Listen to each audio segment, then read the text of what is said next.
हरिद्वार की उस शाम आसमान में धुंधलका गहराने लगा था। गंगा के घाटों पर आरती की तैयारियां जोरों पर थीं। हवा में अगरबत्ती की महक और मंदिरों की घंटियों का शोर एक अजीब सी शांति पैदा कर रहा था। लेकिन उस भीड़ में खड़ी 21 साल की नेहा के भीतर एक भयानक तूफान चल रहा था। नीले रंग के सादे सूट में, कंधे पर बैग लटकाए नेहा की आंखों में एक खालीपन था। वो धीरे धीरे हर की पौड़ी की सीढ़ियों की तरफ बढ़ रही थी, जहां गंगा की लहरें पूरी रफ्तार से बह रही थीं। उसके कानों में परिवार के वे शब्द किसी नश्तर की तरह चुभ रहे थे। लड़की होकर इतना बोलना शोभा नहीं देता। शादी तय कर दी है, बस यही अंतिम सच है। हमारी इज्जत का ख्याल रखना। पिता की सख्ती और रिश्तेदारों के तानों ने उसे तोड़ दिया था। वो पढ़ना चाहती थी, अपनी पहचान बनाना चाहती थी, लेकिन उसकी मर्जी के बिना उसकी शादी खुद से 10 साल बड़े आदमी से तय कर दी गई थी। जब उसने विरोध किया तो घर में कोहराम मच गया। चलते चलते वो सीढ़ियों के आखिरी छोर तक पहुंच गई, जहां से पानी की गहराई साफ दिख रही थी। उसकी आंखों से आंसू टपक कर गंगा की लहरों में विलीन हो गए। उसने सोचा कि शायद यही सब खत्म कर देने का सही वक्त है, इसके बाद कोई दर्द नहीं होगा। तभी पीछे से एक किशोर आवाज आई, दीदी जरा संभल के, पानी की धार बहुत तेज है। नेहा ने मुड़कर देखा। सामने 16-17 साल का एक लड़का खड़ा था, जिसका नाम अमन था। फटे पुराने लेकिन साफ कपड़े पहने अमन कंधे पर मालाओं की टोकरी लटकाए वहां फूल बेचता था।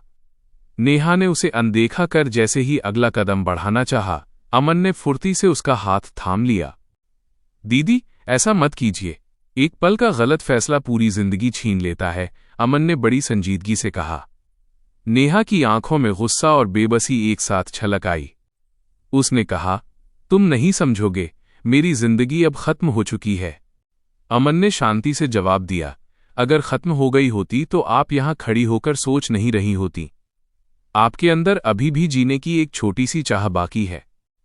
नेहा का सब्र टूट गया और वो वहीं सीढ़ियों पर बैठकर फूट फूट कर रोने लगी।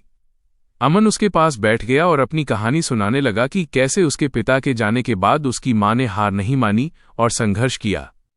उसने कहा कि हालात कभी एक जैसे नहीं रहते। नेहा ने पहली बार किसी अजनबी के सामने अपना सारा दुख उड़ेल दिया, पढ़ाई का सपना, जबरदस्ती का रिश्ता और घर का दम घोटू माहौल। अमन ने उसे समझाते हुए कहा, अगर आप आज हार गईं तो आपका सपना हमेशा के लिए मर जाएगा। भागने के बजाय लड़कर देखिए। अमन की बातों ने नेहा के भीतर एक नई लौ जला दी। अमन उसे एक चाय की दुकान पर ले गया और उसे शांत किया। नेहा ने अपनी एक प्रोफेसर को फोन किया, जिन्होंने उसे तुरंत अपने पास बुला लिया। उस रात नेहा घर नहीं गई। अगले कुछ दिनों में प्रोफेसर और एक महिला संगठन के हस्तक्षेप के कारण मामला कानूनी मोड़ तक पहुंचा और आखिरकार उसके पिता को झुकना पड़ा। समय बीतता गया। नेहा ने अपनी पढ़ाई पूरी की, स्कॉलरशिप हासिल की और सोशल वर्क में मास्टर्स किया। वो अब उन लड़कियों के लिए काम करने लगी थी जो अपनी मर्जी से जीना चाहती थीं। उधर नेहा ने अमन की भी मदद की, उसकी पढ़ाई और ट्रेनिंग का इंतजाम कराया। 5 साल बाद नेहा फिर उसी घाट पर पहुंची। इस बार उसकी आंखों में डर नहीं, एक चमक थी।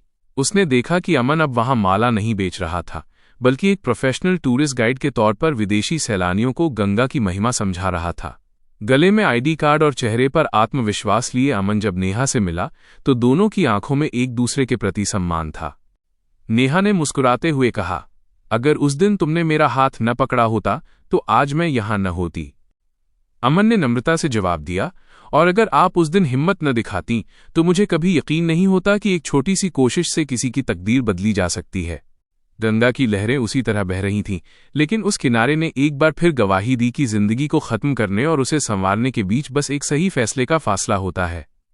उस दिन किसी ने किसी पर एहसान नहीं किया था, बस एक इंसान ने सही समय पर दूसरे इंसान का हाथ थाम लिया था।